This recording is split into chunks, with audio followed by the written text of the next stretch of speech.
What's up, guys? I noticed in my last video there was a bit of stuttering. I wanted to set up a 2 PC setup, but I also had to verify that the footage was actually being recorded at 60 FPS. So I've been able to do that, and I have verified with satisfactory that this does indeed record the full 60 FPS.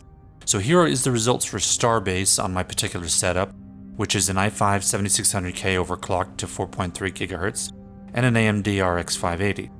As you can see, there is quite a bit of frame time spiking, as the game is very heavily CPU bound, especially when around a station. Once you go out like hunting for asteroids and stuff like that, it's no problem. It's only, around the station.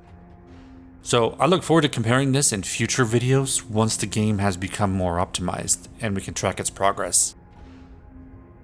So I had to actually capture everything in RAW. I did try lossless UT video, but unfortunately it did not always pick up the stuttering, so for maximum accuracy, I had to use RAW, and this file turned out to be 35 gigabytes. It's crazy.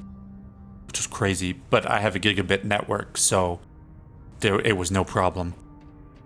Except I'm embarrassed to say I've probably taken like 7 hours to figure everything out, and to prove that I can get accurate results. For the frame analysis overlay, we are using TR-Drop, which you can find on GitHub. Just Google it. It's pretty awesome. It's usually used for, I think, checking console frame rates. It was actually really easy to set up. The only confusing thing was you don't want to use the Matroska container because there's some kind of bug where it misidentifies the video instead of being 60 FPS, like 1000 FPS. So. And you have to use raw video, because lossless, even though it's lossless, doesn't work.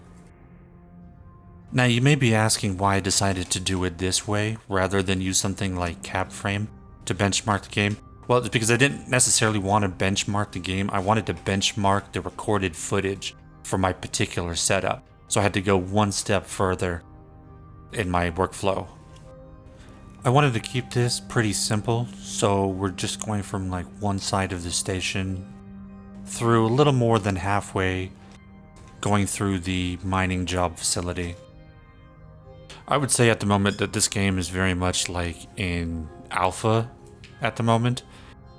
A lot of things don't necessarily work. Like they may work last week, but they don't work this week.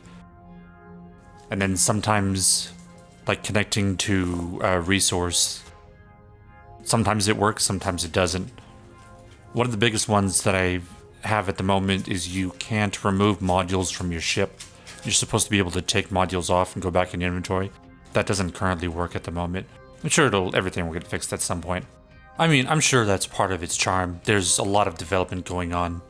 But in terms of like, Satisfactory, for example, they weren't this alpha when they were alpha. But Frozen Byte is also developing the in-house engine at the same time, so it wouldn't necessarily be a fair comparison.